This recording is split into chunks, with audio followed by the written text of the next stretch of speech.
the love of your name, the last time for another year. I also love being a Christian, but to be sure, being a Christian is not as easy as going to church.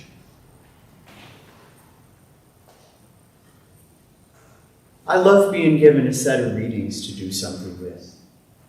Although sometimes, like this week, it feels a little like an episode of Chopped, where they're given chicken liver, shredded wheat, and gummy bears and told to make something delicious out of it.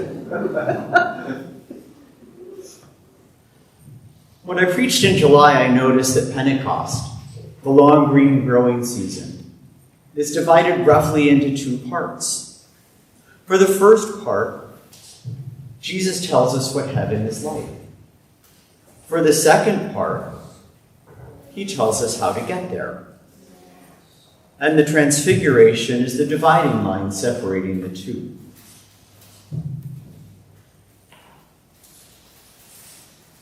This week, we are deep in the weeds of part 2.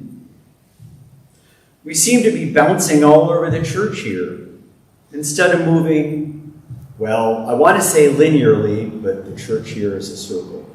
But I think you know what I mean. And maybe that's one of life's realities. One of my favorite poems, How to Tell Anguish by Nancy Schaefer, says no one lives a linear life. Some construct it so after. The first reading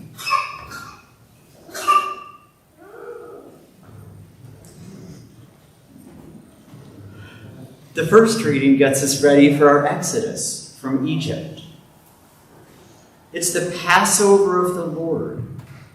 You shall keep this day as a remembrance for all generations. It's a dinner, a big family dinner.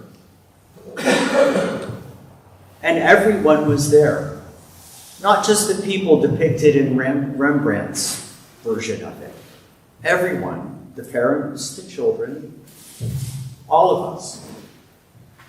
Because it's a family dinner, right? And I regularly say that what we do in church is intended to be the symbolic parallel of what we do in the world, right? So what we do here every Sunday is the symbolic parallel of that big, special family dinner. And just like any other family dinner, there's no guarantee that everyone agrees on everything. The second reading reminds us of the first 2 commandments. The commandments to love God and all people. And in this reading, Paul whisks us to the first Sunday in Advent, where we get another one of my favorite collects. Almighty God, give us grace to cast away the works of darkness and put on us the armor of light.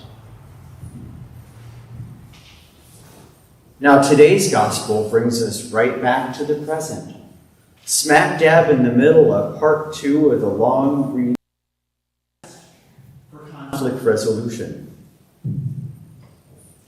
He gives us this little gift in the same way that what we do in here is intended to be the symbolic parallel of what we do out there.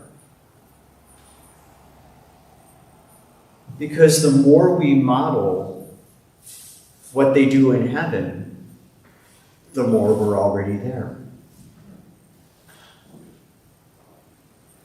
Jesus lays out this progression of steps for conflict resolution, which may seem a little legalistic and pedantic, but he does it because, like being a Christian, it's not always easy to resolve conflict.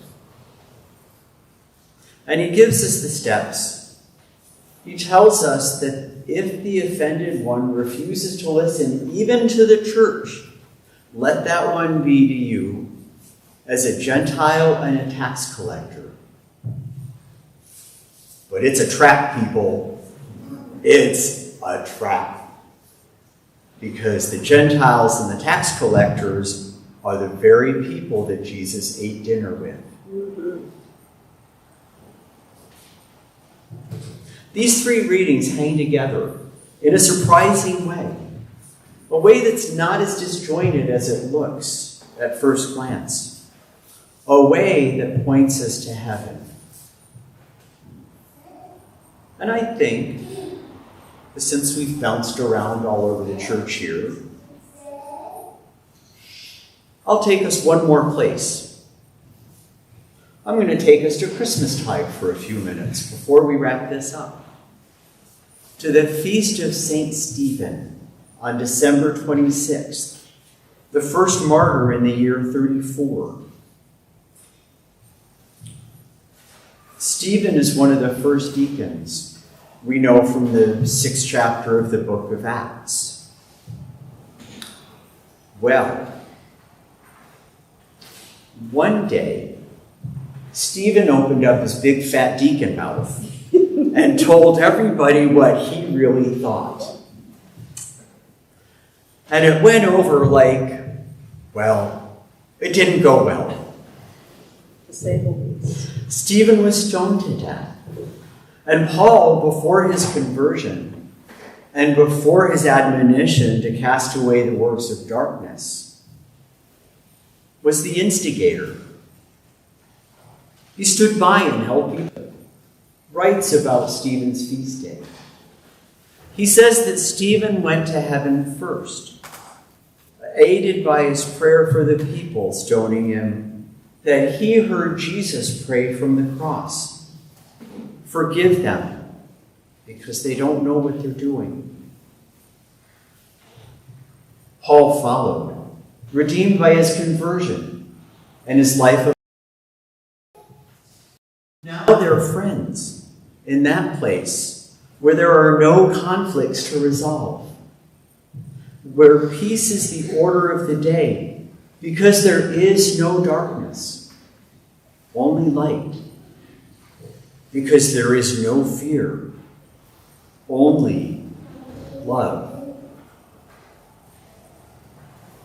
Fulgentius concludes his homily by telling us that Christ made love the stairway that would enable all Christians to climb to heaven. Hold fast to it, therefore, with all sincerity. Show one another practical proof of it, and by your progress in it, make your ascent to heaven